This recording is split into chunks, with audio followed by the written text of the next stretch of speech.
Daniel and Claire Whitmore were the kind of couple that turned heads in their small town of Marlow, New Hampshire. They were attractive, successful, and always seemed perfectly in sync.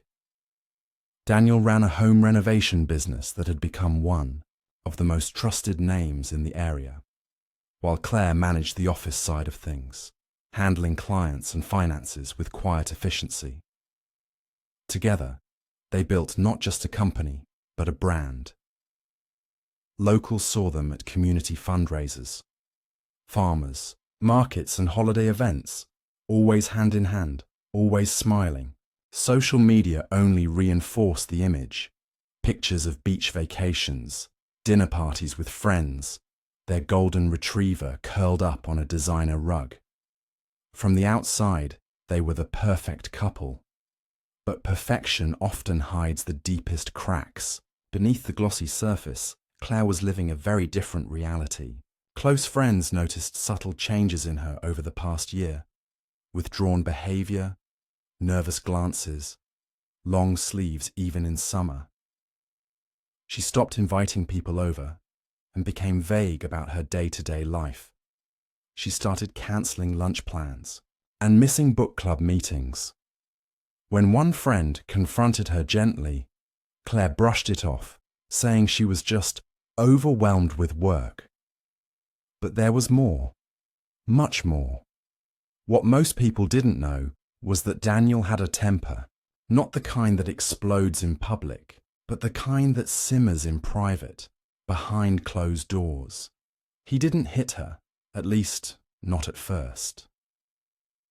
It started with controlling behavior, checking her phone, criticizing her friends, monitoring her spending. Claire chalked it up to stress. She thought maybe things would improve if they just got through the busy season. But it didn't improve. The tension at home became unbearable. Fights turned volatile. Claire found herself walking on eggshells every day, careful not to trigger another storm. In secret, Claire began preparing for a way out. She met with a divorce attorney in Manchester under the guise of a client meeting. She asked about how to protect her finances and what would happen to the business. She also began quietly documenting her experiences. Photos of bruises, a journal of threatening remarks, saved text messages. It was clear she was afraid, not just of losing her marriage, but of what Daniel might do if she left. 6 weeks before her disappearance, Claire confided in a friend late one evening. Her voice trembled as she spoke. She said she was finally ready to leave Daniel, but she was scared. She said he had made threats before, saying things like, "If you ever try to leave me, you'll regret it." Claire was always the logical one, the planner, the one who avoided drama at all costs. For her to admit fear meant it was serious. Despite the fear, she kept moving forward. She opened a new bank account in her name, made a list of rental properties, and even contacted a moving company for a quote. She was laying the groundwork quietly, step by step.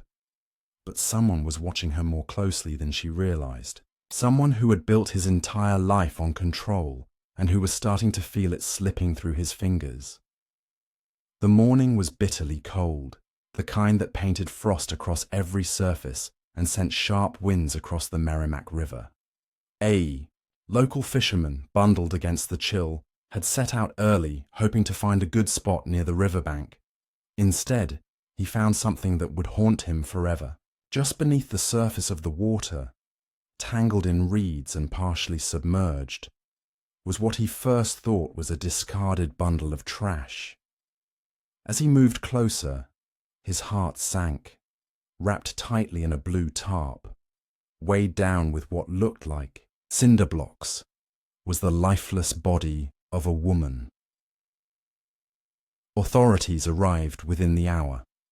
They cordoned off the area and carefully removed the bundle from the river.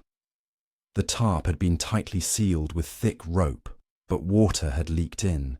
The woman inside had suffered significant injuries, but even after days in the cold river, Her identity was unmistakable.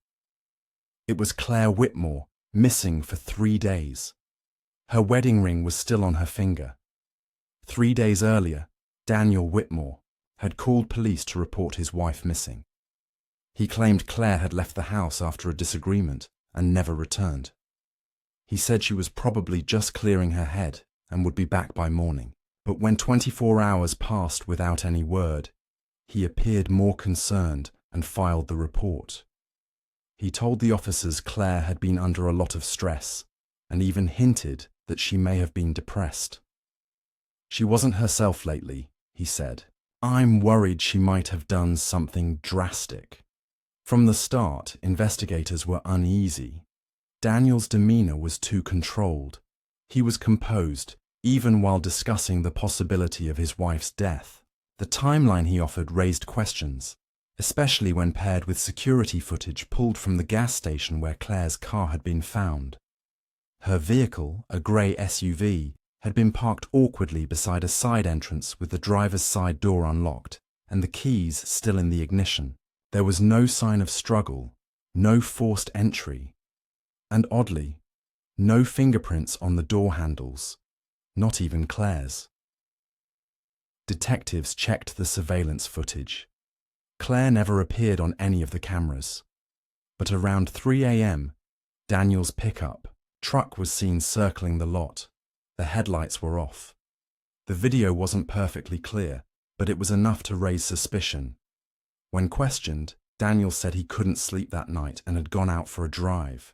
He claimed it was just a coincidence that he had passed by the same gas station. Investigators didn't buy it. As Claire's autopsy began, the case shifted rapidly. The medical examiner determined the cause of death was blunt force trauma to the head, not drowning. She had been dead before she entered the river. More disturbing was the precision with which her body had been concealed, wrapped in multiple layers of tarp, tied expertly, weighed down deliberately. It looked like a job done by someone who knew how to cover things up.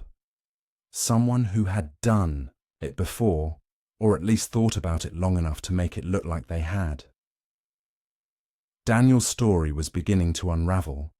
Daniel's initial statement to police had been short and rehearsed. He said he had gone to bed early on the night Claire disappeared and woke up the next morning to find her gone. He mentioned a brief argument the previous evening, downplayed its seriousness, and claimed she probably just needed space. But as detectives started digging deeper, nothing about his story made sense. One of the first red flags came from the neighbor Daniel claimed had seen him at home that night. Investigators visited the man, who looked genuinely confused when told what Daniel had said. He explained that he hadn't spoken to or seen Daniel in several days, and certainly hadn't interacted with him that night. In fact, the neighbor had been out of town visiting relatives. The supposed alibi fell apart instantly. Next, police obtained a warrant to search Daniel's digital footprint. His phone's GPS data told a very different story from the one he had tried to sell.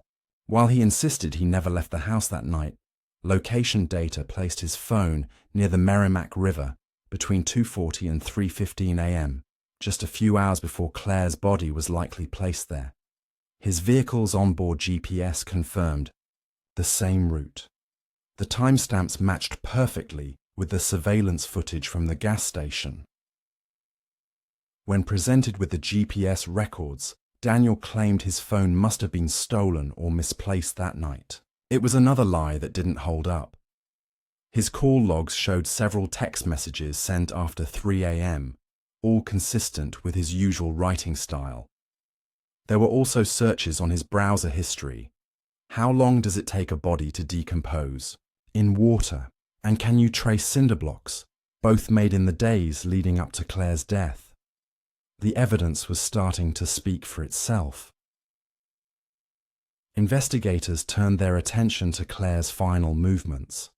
Her phone records showed calls to a divorce attorney, inquiries about private rentals, and several texts to friends about her growing fear of Daniel. She'd also transferred a modest sum of money into a new bank account.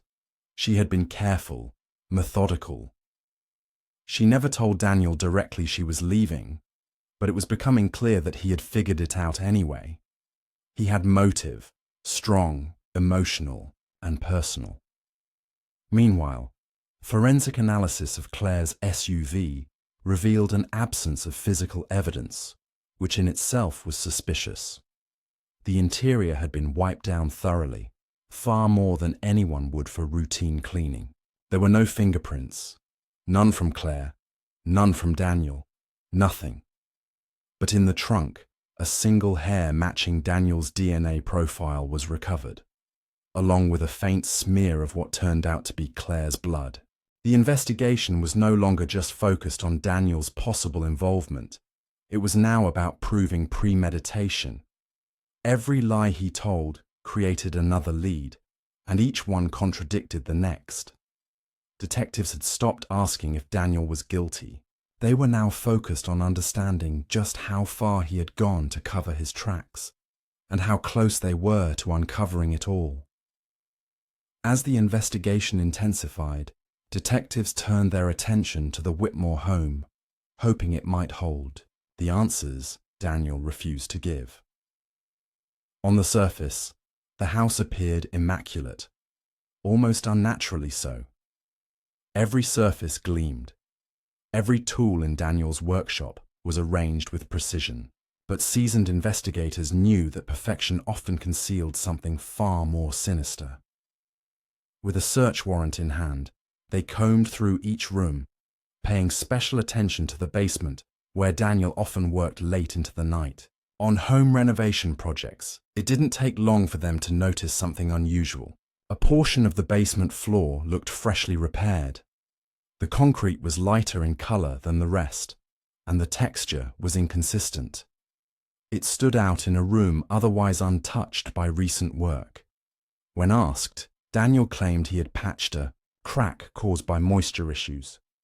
But when police followed up with local contractors, none of them could confirm being asked to consult on the repair, and no receipts for materials could be found in the usual home improvement stores where Daniel frequently shopped. That's when the forensic team brought in specialized equipment. Using ground-penetrating radar, they discovered anomalies beneath the surface of the concrete. There were voids in the foundation where the earth had clearly been disturbed and refilled. The entire section had been poured over recently moved soil.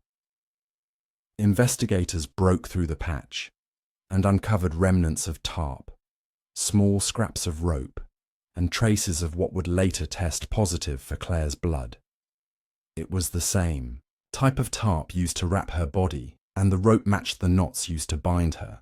But that wasn't all. In a storage cabinet just feet away, they found a receipt crumpled behind a box of screws. It was from a hardware store dated the night Claire went missing. The items purchased included cinder blocks, plastic sheeting, duct, tape, rope, and cleaning products. All things consistent with the materials used to dispose of her body. Surveillance footage from the store showed Daniel alone at the checkout, wearing a black hoodie and paying in cash.